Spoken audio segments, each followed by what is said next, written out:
Bugün məktəbimizdə qürurverici və eyni zamanda duyğulu bir an yaşandı. Vətən uğrunda canından keçərək şəhidlik zirvəsinə ucalan qəhrəmanımız Abbaslı Elgin Ağayaroğlunun əziz xatirəsinə həsr olunmuş sinifin açılışı keçirildi.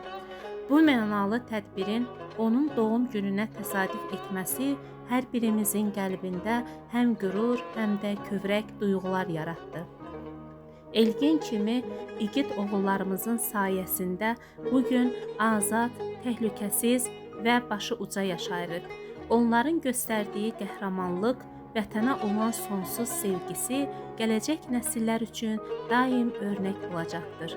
Açılışı olunan bu sinif yalnız bir otaq deyil, şəhidimizin adını, xatirəsini və müqəddəs amalını yaşadacaq mənəvi bir məktəbdir. Burada təhsil alan hər bir şagird Elginin qəhrəmanlıq yolunu öyrənəcək, vətən sevgisini daha dərindən hiss edəcəkdir.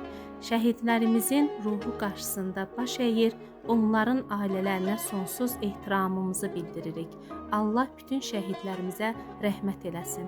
Abbaslı Elgin Ağayaroğlunun əziz xatirəsi daim qəlbimizdə yaşayacaq. Şəhidlər ölməz, vətən bölünməz.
Allah'a emanet olun. Sağ ol kardeşim.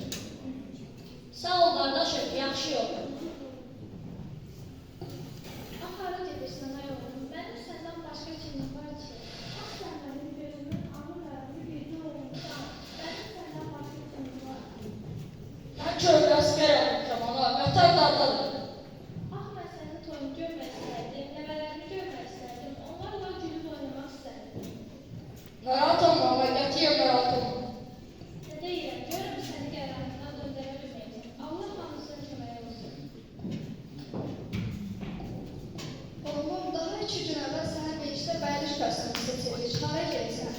Gör nə qədər vətənlisin olduğu qardaşlarımız gedir. Sən getməsən olmaz mı oğlum?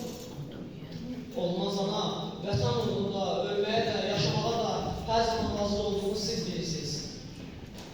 Nə deyirəm oğlum, Allah emanet olsun, yolun açıq olsun.